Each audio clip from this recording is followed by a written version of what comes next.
با بسیاری از برادرها صحبت‌ها داشتیم که از حساب زنها از پدر و مادر جدا شدند، از حساب زنها از برادرهاشون جدا شدند، از حساب زنها با اپا و با خواهری که از یک مادر و پدر تولد شدند سالها هستند که قهری هستند. همه این فتنه زن است، همه این حیله زن است. باید که ما و شما خیلی با دقت باشیم، سنجش گذرانیم، بعداً آن معرکه‌ای که برپا کردنی هستیم بعداً برپا کنیم.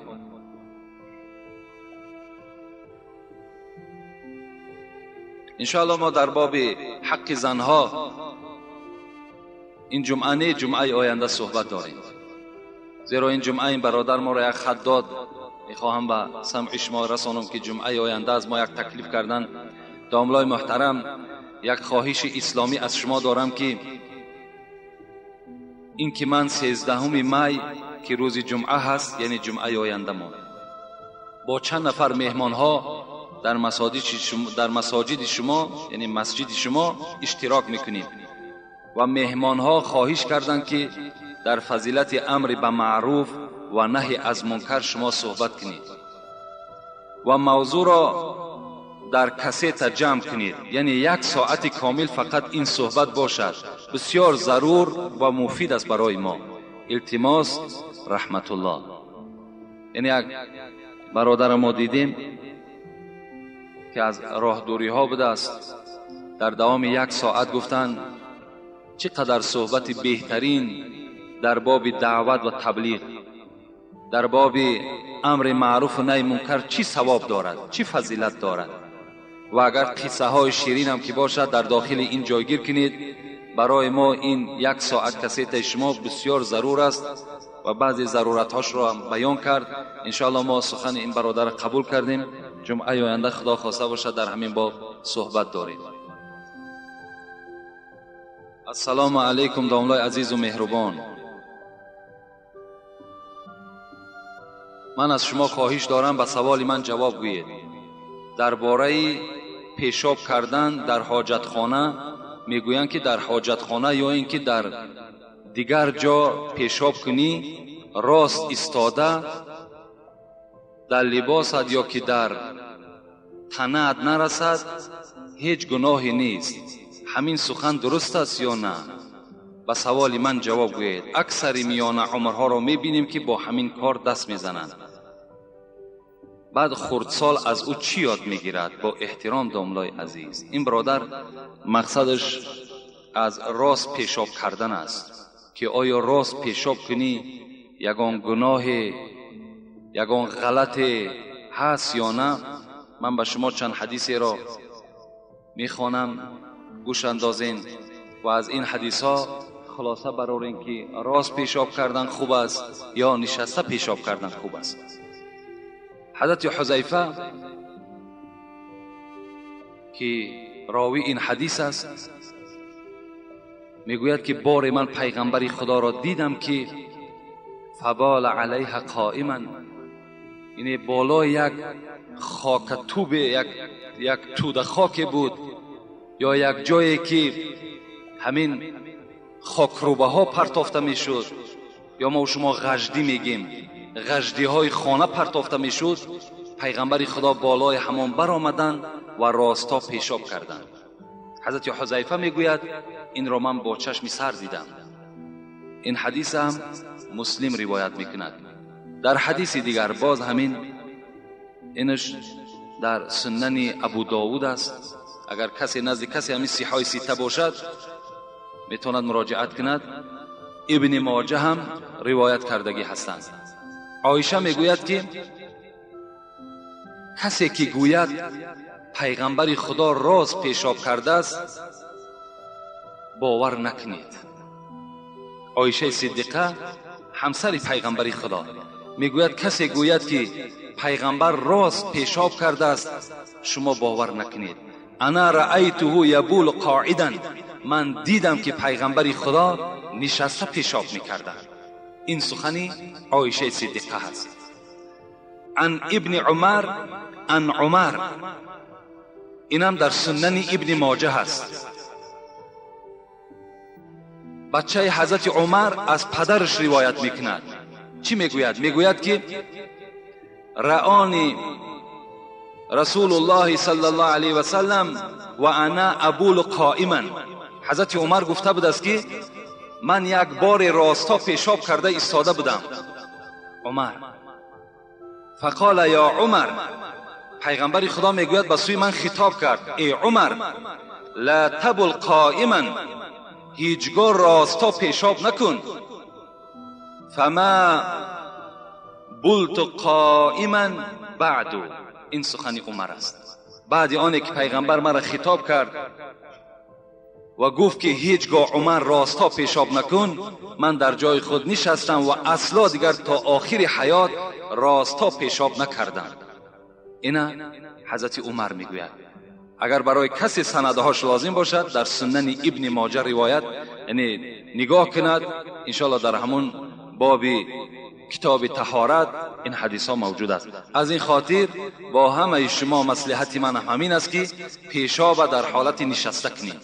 اینش برای ما و شما بهتر است و اینش به آداب نزدیکتر است. به نهایت بهترین صورت شمین است.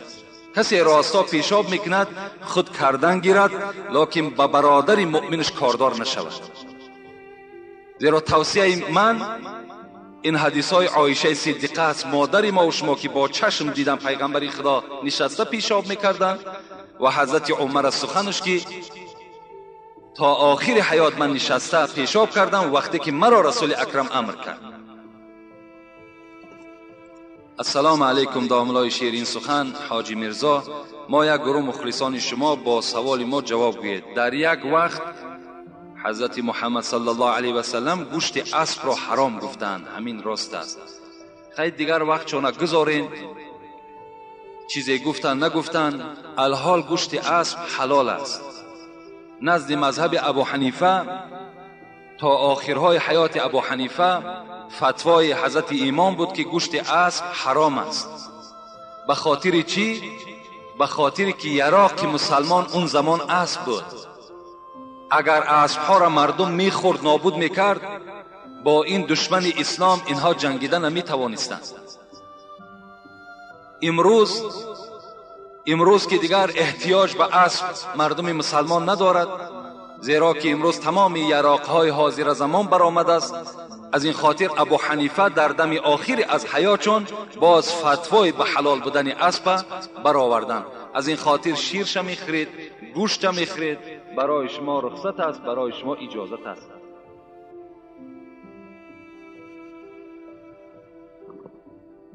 داملای محترم، در یکی از دهه های نایه مؤمن آباد زندگی میکنم. صاحب 6 فرزند دی نابالغ، کسبم راننده. بسیار وقت در سفر می باشم. زنم کسلی شده است، بیمار شده است. نه به من زنی کرده می تواند و نه به فرزندانم مادری کرده می تواند. یعنی بستری از خواب است. از عهده نگاه و بینی گاو و مال نیز نمی براید. دائم خواهران من که در نزدیکی ما زندگی میکنند به او یاردم میکنند. زنم راضی است که من زن دویم گیرم و به خانه بیارم، ولی فقط اگر زن دویمم خواهر او باشد. من میفهمم که خواهر و اپه را گرفتن در اسلام روا نیست.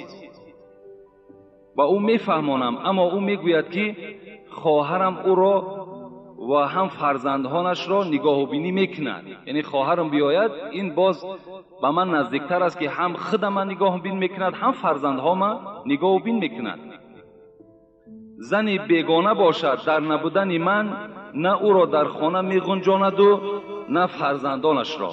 یعنی زنی بیگانه را بیاری، نه مرا نگاه میکند نه فرزندهای ما را. من چیکار کنم داملای عزیز؟ این مسئله هست که این خداوند حل کرده است، این پیغمبر حل کرده است. در اینجا دیگر مراجعت داملا هیچ حاجت نیست. منم آن چیزی که قرآن میگوید، آن چیزی که حدیث پیغمبری خدا میگوید برای این برادر میرسانم که زن اوله را طلاق میکنی، عده زن اوله میگذرد، بعدا خواهر او را نکاح کرده در نکاح خود میدراری. این زمان برای تو چی هست؟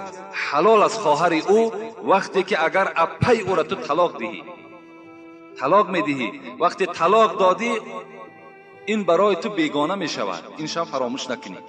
این زنی که با تو 6 فرزند دارد و چندین سری سال زندگی کرد، امروز تقدیر خدا بوده است بیمار شده است، بعد طلاق دادن او خواهر او برای تو درست می شود. و الا اگر 1000 زاره و تولا این زن برای تو کند و تو اگر با این عمل زیش دستزنی، تو در نزد خداوند رسوا و گناهکار می شوی و تو همچون زناکار در نزد اسلام شناخته می شوی.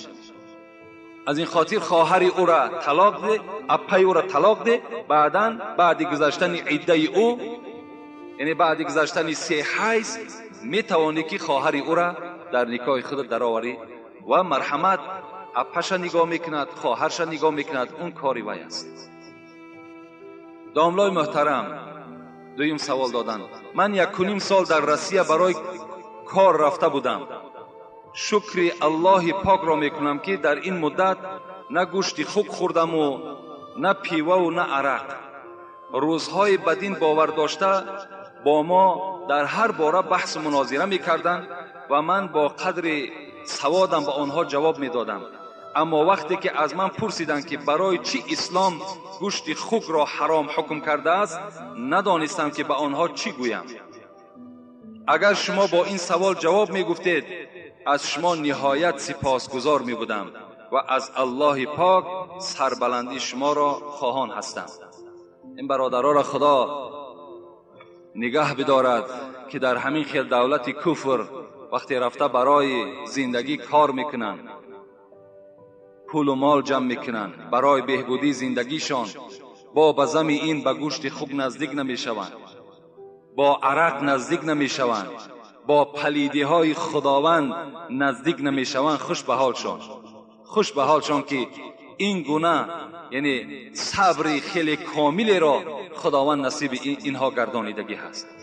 من برای این برادر میخواهم از مراجعت دکتر یوسف قرضاوی از حلال حرامش یعنی بیان کنم که این حضرت فقط فرمودند که یعنی گوشت خوک خوردن، امروز تمام طبیبها آشکار کردند که در گوشت خوک کرم‌های وجود دارد که انسان را عاقبت به هلاکت میرساند. این را میگه یک کشفیات امروز تمام طبیب‌های دنیا است. حکمت‌های زیاد دارد میگوید همین یوسف قرضاوی. لیکن آینده با مرور زمان، با این پیشرفتی که در علم چی طب هست و چی علم زمانه هست، این آشکار می شود که چرا خداوند همین خوک را حرام گردانیدگی هست. در قرآن خداوند میگوید که انما حرم علیکم المیتة والدم واللحم الخنزیر، سوره بقره. خدا گفته بود است من برای شما حرام گردانیدم خود مرده را، یعنی سحر میخیزی که گاوت مردگی است، سحر میخیزی مرغت مردگی است، سحر میخیزی که گوسفندت مردگی هست، انا همون برای تو میگد حرام است. اگرچه متاسفانه امروز از بعضی برادرها میشنویم که پدر ما برای ما گفت که در بین مردم آشکارا نکنین، امروز دستمان تنگ است، خدا خودش میداند، هیچی باکی ندارد.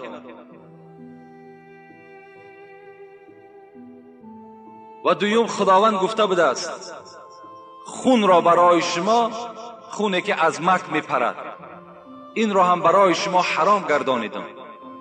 و سوم چیزی که خدا حرام گردانیده است این گوشت خوک است که برای شما خوردن گوشت خوک را حرام گردانیدم. حتی که در سنن ابو داود روایت حدیث از پیغمبر خدا هست که ان الله لم یجعل شفاءکم فيما حرم علیکم، خداوند در آن چیزی که حرام گفتگی هست شفای شما در او موجود نیست. حتی در گوشت خوب گفت از خداوند هیچ شفا وجود ندارد. اگر شما عقیده داشته باشین که گوشت خوب گرم است و برای خنکی شما را دفع و دور میکند، گوشت گوسفند هم گرم است، گوشت مرغ هم گرم است، عسل هم گرم است، همه اینها گرمی دارند. امروز خدا را شکر که طب ما پیش رفتگی است، مرحمت در دکترها مراجعت کنین، اینا برای ما و شما درست هستند. نه گوشت خوب، نه گوشت خرس، نه روغن خرس، نه گوشت صغر، نه گوشت سگ که امروز اکثر کسلی ها استفاده میکنند. فقط از حلال کرده های خدا استفاده کنید، انشاءالله شما شفا میابید. و دیگر یوسف قرضاوی بسیار یک سخن خوبم گفتن که در تجربه حیات دیدیم که کسی که گوشت خوب میخورد وای ناموس ندارد، وای غیرت ایمانی ندارد. حتی گفته است نظر کنیم به دنیای غرب که آنها که گوشت خوب میخورند از پیشش از دست زنش میگیرند و با او رقص و بازی میکنند، برده شبها استفاده میکنند، میارن باز در دست شوهرش میتن. کنی ناموسشان؟ یعنی ناموس ایمانی، غیرت ایمانی از آدم دور میشید از وقتی که اگر گوشت خوب میخورده است. السلام علیکم داملای شیرین سخن، با این سوال ما با پررگی جوابش را گردانید. کلینی که دست و پای خسورش را یا پشتش را شک کرد یا مالد درست است یا نه؟ کلین این فرزند همون خاندان است، فرزند مثال همون خسر حساب میخورد، این محرم است برای خسرش. از این خاطر اگر از همه ده خدمت کننده برای خسر باید که زنش باشد. یعنی زنش هر یک طبابت و دوایی که مرد میخواهد که در بدن خودش استفاده کند باید که زنش استفاده کند. اگر زنش به توفیق باشد، زنش اگر فرمان شوهر به جا نمی آوردگی باشد، این صورت به فرزنداش مراجعت کند، فرزندهاش بهتر است. اگر وقتی که زن سخنش قبول نکرد فرزنددار نباشد، این صورت می تواند که کلین از آن موضع هایی که از زیر ناف تا زیر زانو را نظر نکرده دیگر موضع ها را چکار کند؟ مثال چی نمود دوایی که نباشد استفاده کنند، جایز است. این مختصرا از باز برای کسی لازم است آمدد سوال کنیم پرتر جواب میدیم. بسم الله الرحمن الرحیم. السلام علیکم و رحمت الله و برکاته. داملای شیرین بیان، با این سوال من جواب دهید. اگر زن فرزند خودش را با زبان دشنام دهد، گوید پدر لعنت یا که صغیره حرامی گوید، چی باید کرد؟ و یک سوال دیگر، در مسجد ما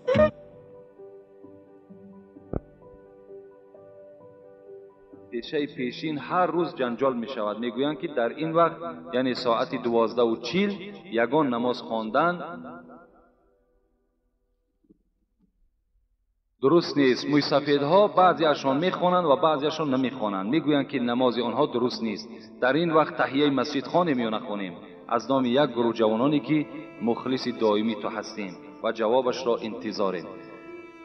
برای تحیه مسجد خواندن اگر وقتی زوال نباشد، امروز اکثر داملا با این اتفاقند که از 12 تا 12:40 شما هیچ گونه نماز نخوانید.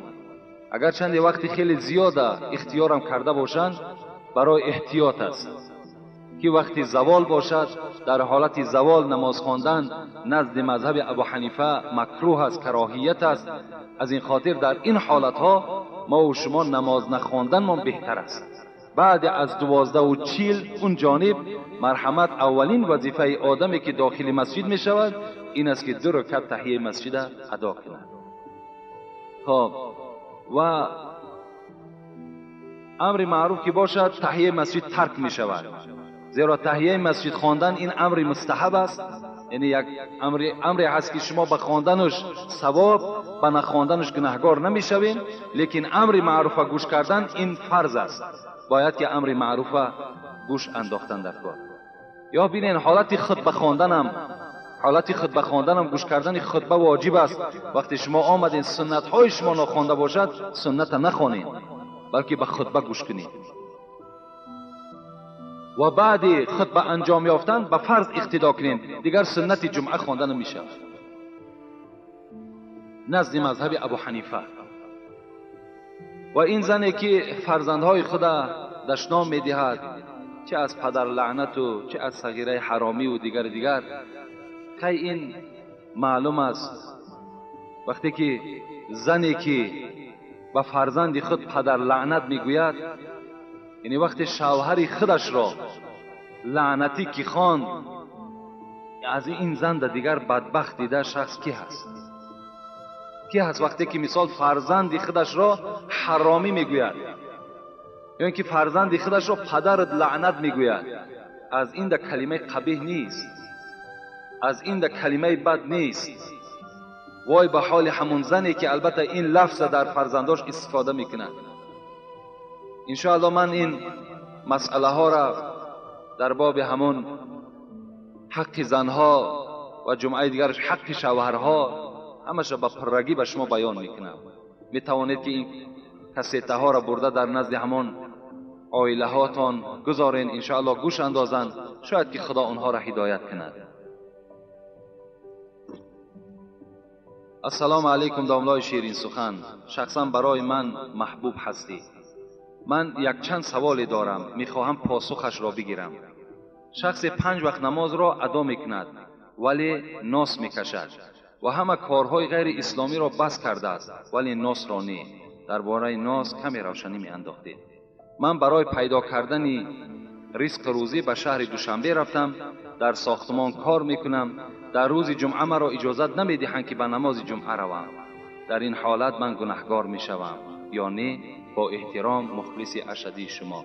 اگر برادر ذره فرصت باشد برای ادا کردن نماز جمعه استفاده کنید. اگر در کجایی که شما باشین فرصتش باشد، اگر از همان سردارهاتون التماس کنین، زاره کنین، تولا کنین، اگر اجازت دادن حتمی کاری کنین که آمده جمعه را خوانین. لیکن وقتی که رئیس های شما، سردارهای شما را رخصت ندادن، اجازت ندادن، در گناه شما اونها شریک هستند. و شما می توانید که یعنی بعد ادای جمعه خلیفه جمعه یعنی نماز پیشین ادا کنید. و در باب ناس چند بارها گفتیم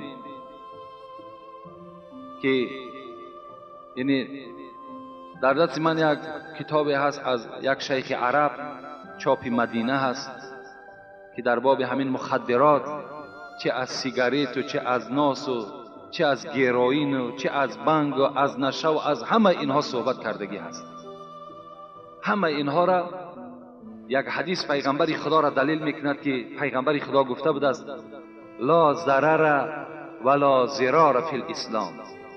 اسلام گفت چنین شعار دارد، اسلام ما یک شعار دارد، همه شما دانید، نه به کسی ضرر برسان، نه از چیز ضرر ببین. پیغمبر گفتند نه به کسی ضرر برسان، نه از چیز ضرر ببین. این شعار تمام مسلمان هاست. باید که همه ما و شما با این شعار عمل کننده باشیم. یعنی ناس، سیگاریت، همه اینها ضرر کننده در جان ما و شما هستند، در نفس ما و شما هستند. اگر باور کنین یک دهانی که اگر ناس نکشیده باشد، نظر کنین با اون دهان و با دهانی که ناس کشیدگی هست، با اون دهان نظر کنین. باور کنین دهان آدمی ناس نکشیده باشد وای به منزله یک قصر است، زیبا است، زینت دارد. لیکن آدمی ناسکش دهانش، همون دهانش مثل خانه ویرانه است. یک خانه که همش چپشیدگی، داخلش خیلی ویران است. نظر کنین دندانهای او را نگاه کنین، باور کنین آدم رحمش میآید که این بیچاره چی مصیبت است که به سر خودش آورده است. وای به حال همون زنی همون که نفس او را چخیل نفس میکشیده باشد. خودش کو در یک بلا با او زنم بیچاره در زندان دچار شدگی است.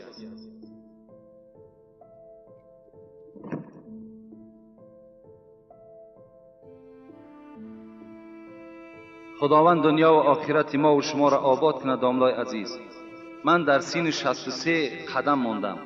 سلامتیم خدا و شکر خوب است. 4 سال پیش دختر 24 سالم از دنیا گذشت. بعد این زنم عزا گرفته است. از بر من دور خواب میکند. مدت 3-4 سال شده است که ما زنده جدا. از نگاه اسلام احوال من و زنم در قیامت چی میشده باشد؟ یا که من میخواهم که با اون نزدیک باشم، اون میگریزد. یعنی بعد 24 ساله دخترش از دنیا گذشتن، این زن عزا گرفته است. عزاش با مقصدی که یعنی دیگر با شوهرش همخوابگی نمیکند و در پهلوی شوهرش نمی ایستد. 3-4 سال شده است که این احوال در این مرد دچار شده است. باور کنین در مصیبت آدم باید صبر کننده باشد. خداوند در قرآن میگوید که و بشر الصابرین الذین اذا اصابتهم مصیبه قالوا ان لله و انا الیه راجعون.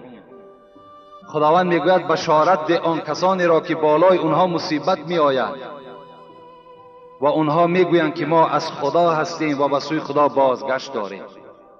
این دختر اگر 24 ساله از دنیا گذشته باشد، این باید عبرت برای مادرش باشد که روز از روزها مادرش هم از دنیا میگذرد و این احوالی که اون شوهر دوچار گردانیده است، با این احوال در نزد خدا چی جواب میگوید؟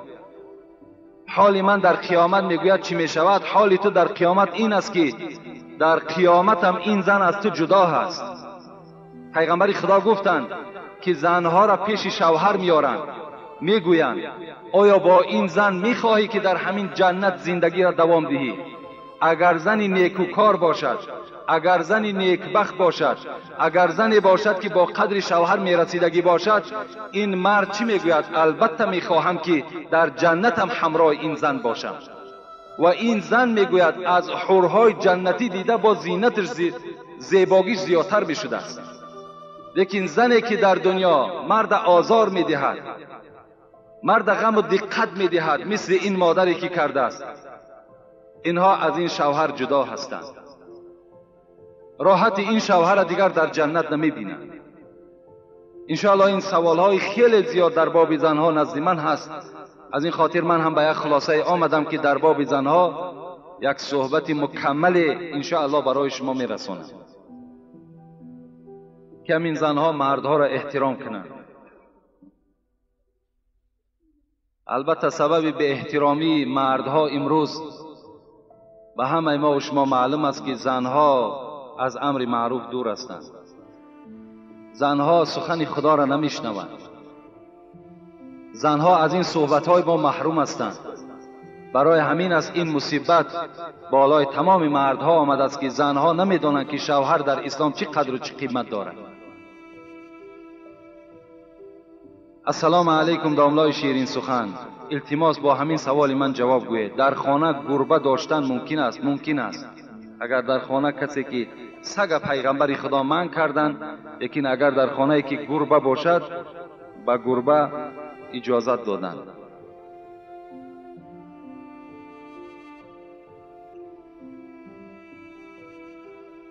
ناخن دست و پا را هر دویش را یک جایه گرفتن درست است یا نه؟ درست است.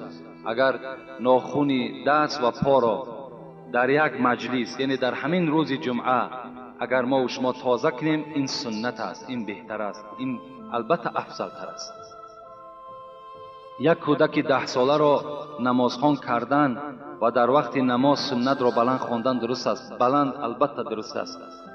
برای تعلیم دادن این کودک 10 ساله، یعنی خواندن نماز سنت و خواندن نماز فرض با طریق آواز بلند که تا که کودک تعلیم نماز گیرد، البته جایز است، درست است، یگان ضرر و زیان و گناه ندارد.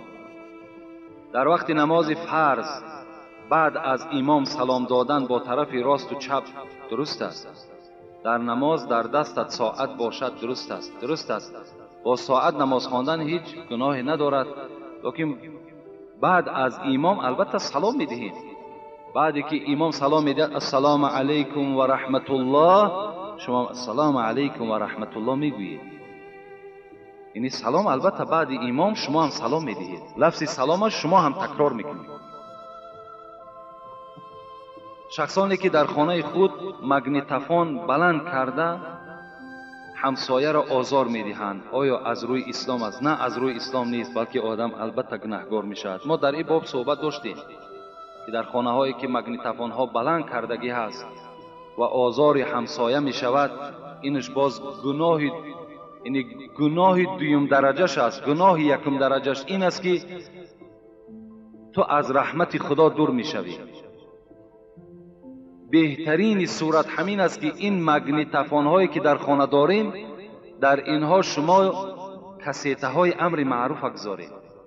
در این مگنیتوفون ها شما صدای قرآن گذارید، تا که در خانه های شما اگرچه خودت نمیخوانی قرآن، اگرچه وقت قرآن خوانی نداری، اقلا همون تلاوت قرآن در خانه صدا دهد. انشاءالله برکت می شود، نور می شود و تمام جین و تمام آن چیزی که ضرر رسان است همه اینها از صدای قرآن می گریزند. که وقتی که شما مگنیتوفون با تمام آواز بلند میکنین که حتی که معنای همون سرود شما نمیفهمید، فقط همین یک گروم گروم گروم بست خلاص، در این حالت شما دعوت میکنید، بلا را دعوت میکنید به سوی خانتان.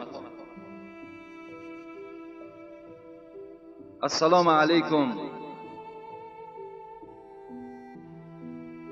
یک روز از بازار همین سامانی گذر داشتم، خرید کرده ایستاده بودم. باور کنین یک بای در همون کسیت صدا میداد. خوب بدبخت بود است همون حافظ.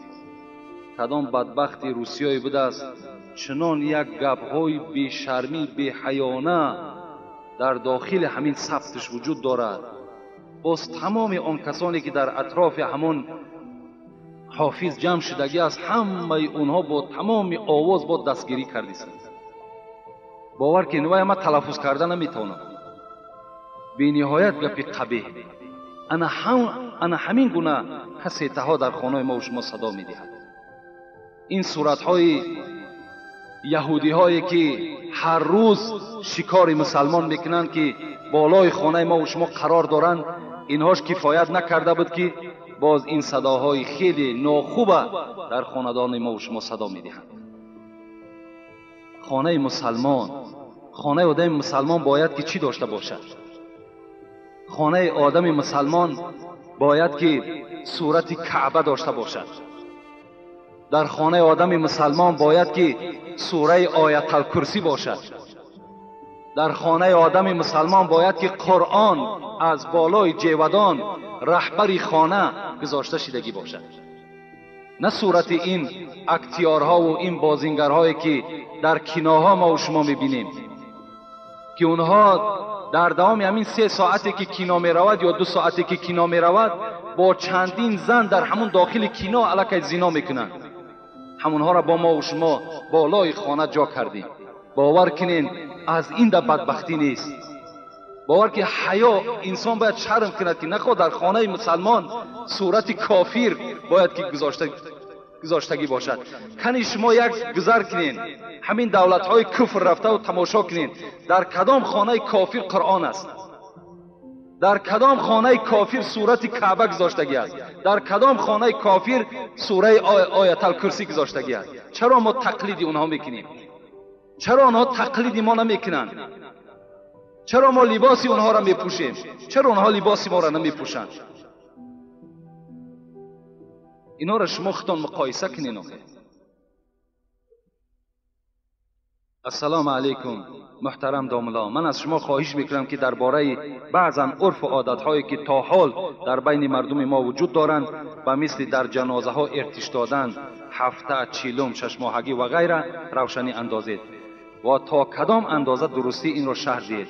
شاید با این سوال ها شما بارها جواب داده باشید، تکرار هم شود، التماس بار دیگر مفصل تر فهمانید. در محله ما اگر با جنازه خانهای قطاری 1 سامانی دهند، به حاجیان 5 سامانی می دهند. آیا این درست است؟ با احترام یکی از مخلصان شما. برادر عزیز، وقتی که همون حاجی یا داملایی که در همون معرکه جنازه اشتراک میکند، وقتی که برای او تو چی 5 سامانی میدهی چی 10 سامانی میدهی، این تو به یک نیت صدقات میدهی، اون کس ایرا رد نمیکند، او را قبول میکند. لیکن من ندیدم هیچ حاجی و هیچ داملایی را که وای طلب کند که مرا 5 سامانی ده یا مرا 10 سامانی ده. من ندیدم تا حال و نشنیدم. وقتی که اونها را 5 سامانی دادین 10 سامانی دادین برای همون خوشنودی ارواحاتان یا برای یک ختم قرآن کردن، دیگر بعد مذمتشان نکنید که من شما را 5 سامانی دادم یا 10 سامانی دادم، بلکه دادین با او کس وظیفه‌دار کنید که در حق پدر و مادر من دعا کن، وای خیر می شود، وای ضرر ندارد. لیکن در باب 40 و 6 ماهگی و سال و هفته و امروز 20 روزگی هم برآمده است و 60 روزگی هم برآمده است و باز 2 سالگی قید میکنیم 3 سالگی قید میکنیم، اینها برآمدن. اینها را باز من تکرار میکنم که اینها از اسلام نیستند. در یگان احادیث های پیغمبر خدا نگذشته است که خواه پیغمبر خواه اصحاب او را 3 بیگانه کرده باشند یا 7 داده باشند یا 40 داده باشند یا دیگر معرکه هایی که هستند. اینها عرف و عادت هایی هستند که در بین ما و شما اینها را دشمنان اسلام پیدا کردند. برای شکستن اقتصاد مسلمان همینها را برآوردند. امروز اقتصاد ما را شکستند. باور کنین ما هیچ کداممان بای شده نمیتوانیم. برای که شکر خدا 10 تا فرزند داریم، 10 فرزند داریم. اگر هر کدام اوس 1 سال پس از دنیا گذرند، اینقدر معرکه‌ای که ما و شما میگذرانیم حساب کنین چند هزار دلار را تشکیل میدهد. باور کنین همین 6 ماهگی و 40 و همین نان معرکه هایی که برآمده است، همین ها چنان در بین ما و شما یک عمل خیلی زشتی دیگر را پیدا کردند. چه عملی زشت است؟ پدر و مادر را دوست داشتن این فرض است. پدر و مادر دوست داشتن فرض است. لیکن وقتی پدر و مادر بیمار می شود، ما دیگر از مردنش فراموش کردگیم، مردنش در میلش راضی هستیم، لیکن از معرکش می ترسیم. دیگر هیچ غمگین نیستیم که پدرمان هم گذشت میلش گذرد، مادرم هم گذشت میلش گذرد، لیکن معرکه ای را چخیلی میکرده باشید. اینقدر مبلغ از کجا من میافته باشم؟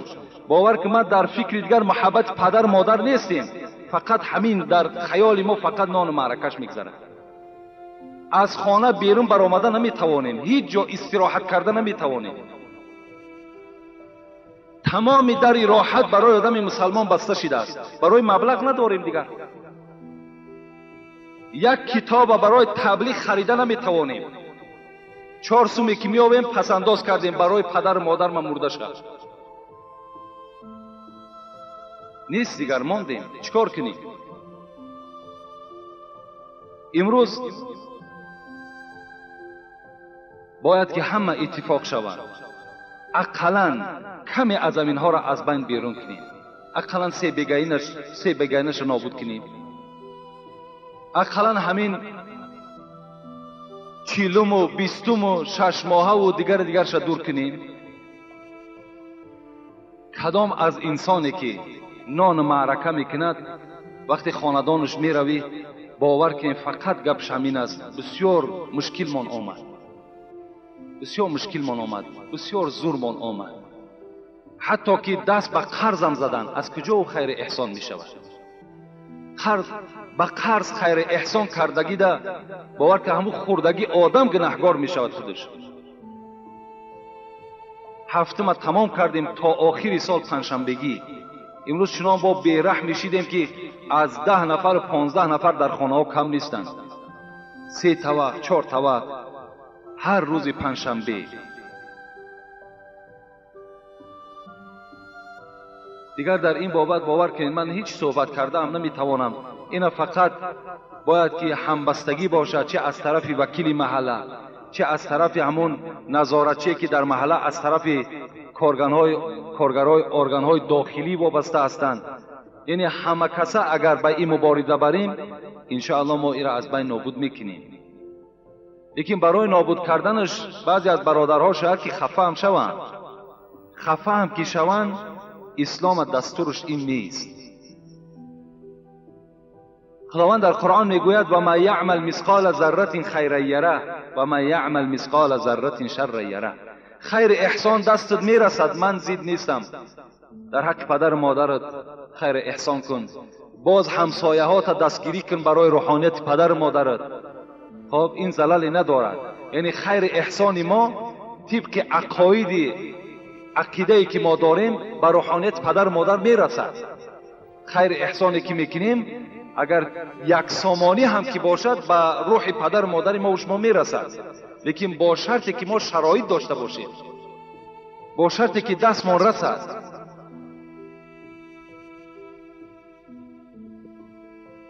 خداوند میگوید که کدام شما از در دنیا اگر ذره با یک مقدار یک ذره عملی نیک داشته باشین در نزد من پاداش نیک داده میشوین، اگر ذره از بدی داشته باشین در نزد من پاداش بد و جزای بد منتظر شوید.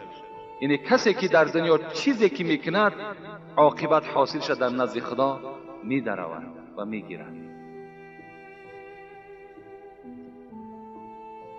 بسم الله الرحمن الرحیم. درود و رحمت باد بر تو عالم شیرین زبان و شیرین گفتار. سوال ما با شما همین است که ما حالا جوان هستیم، لیکن یک خصلت داریم که اگر در محلمون معرکه توی عروسی برپا شود سر راه را گرفته از داماد یعنی از شاه بچه شهتاز گفته پول طلب میکنیم. آیا شهتاز در اسلام هست یا نه؟ برادرای اسلامی، جوانهایی که باور کنین شما مثل یک بهترین گل در داخل مسجد هستید. خوش به حال شما که در جوانی شما توبه کردید، در جوانی به سوی خدا رجوع کردید، در جوانی قدم های شما به سوی مسجد است. خوش به حال، خوش به حال همه شما جوان ها. لیکن عمل های هست که باز این کردارهای نیک شما را نابود میکنند. از آن جمله انمی شهتاز. شهتاز از اسلام نیست، این بلکه تله و تاراج کردن است. یعنی وقتی که همون داماد وقتی که با محله شما قدم میزند تا جایی که اون محله را خرسندی باشد که از محله ما یک عروسی را یک دختری را میبرند، یعنی بر وقتتر میبرند تا که آینده اگر این دختر میایستاد شاید که فسادی این محله ما میشد. امروز خدا را شکر که این از محله ما با یک خرسندی البته گسیل شده ایستاده است. برای این باید که شما شکرانه کنید. یکی وقتی که مردمی که از طرف شه آمدگی هستند شما شهتاز طلب میکنین، این مثل که در راه یک کس میقپی و پول و مالش از جیبش کشیده میگیری. وای راضی نیست که به تو یگان چیزی دهد، تو مجبور میکنی تا اگر مرا 20 سوم ندی یا 40 سوم ندهی من راه را برای تو کشاده نمیکنم. این حرام است. این پول برای شما، این تله و تاراج کردن، یک غصب کردن است. برای همین به این هیچ وقت جوانها راه نتین.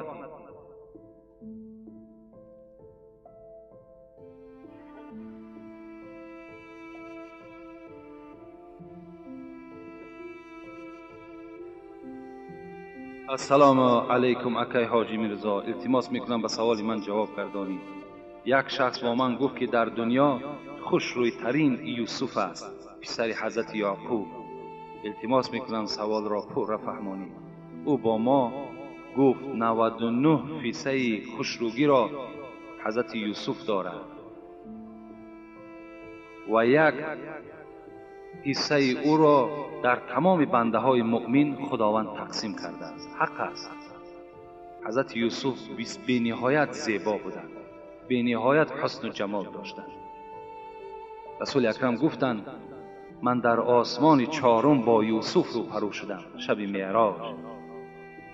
چنان زینت داشتند، چنان زینت داشتند وقتی که در اصحابش این حکایت کرد که هیچ وصفی او را کردن ناممکن است.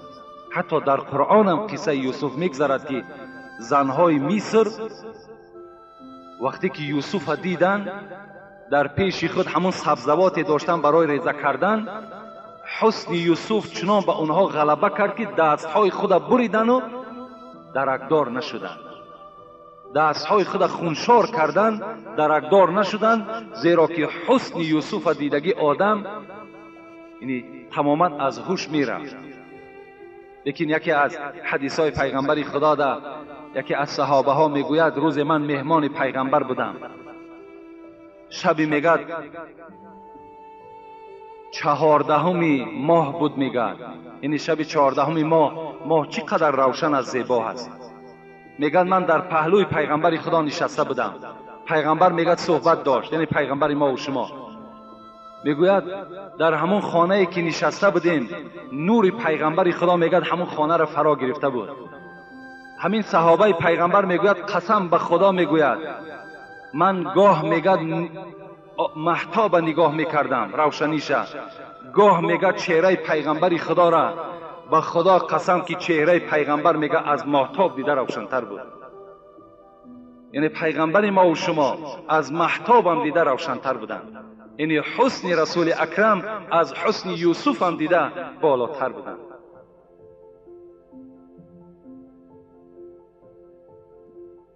السلام علیکم بابای حاجی مرزا جان، ما خواهش داریم از زبان شما شنویم جواب سوال را ساده کرده به ما فهمونید. مردکی که قاشش را میتراشد گناهکار میشود یا نه؟ این ابله از کسی قاش را میتراشد؟ نخواه مرد قاش را تراشد. مرد است. قاش تراشی، قاش چیندن چگونه ای که ما از حدیث پیغمبر خدا به شما رسانیده بودم که 4 طایفه را پیغمبر خدا لعنت کرده بود که یک تای همون کی هست؟ زنهایی که قاشهای خود باریک میکنند و کسانی که با این قاش باریک کردن با متخصصند، از حساب همین قاش چیندن اونها پول میگیرن، مال میگیرن. دیگرش زنهایی بودن که دندانهای خود باریک میکردن، دیگرش زنهایی بودن که چهره‌های خودشان در خال میگذاشتند، دیگرش زنهایی بودن که مویهای علمه میکردند. پیغمبر خدا گفت که اینها در حسن خدا دادگی تغییر در آوردن، تغییرات در آوردن. این قسم شیطان بود که قسم به عظمتی تو ای خداوند من در چهره این فرزند آدم تغییرات می درآورم. همین گمان شیطان حق برآمد.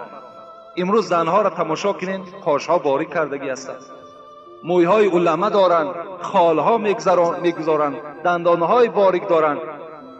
اینها را پیغمبر خدا لعنت کرد.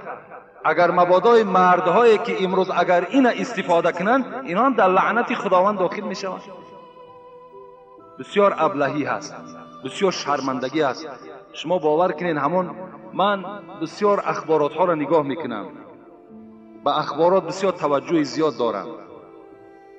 وقتی مردمی اسپانیا را تماشا کنین یا مردمی ایتالیا را، در یک گوش مرد 3 گوشوار دارد، 3 گوشوار، یا در لبهاشون نگینه ها سخت کردگی هستند، در بینی هم نگینه سخت کردگی هستند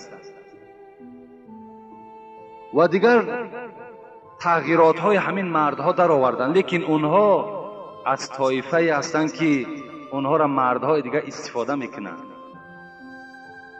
اونها را مردهای دیگر استفاده میکنند. از این خاطر کدام جوانی که اگر گوشوار می اندازد یا چله طلا می اندازد یا گردنبند طلا می اندازد، یا اینکه دیگر علامت هایی را که همان مردهای غربی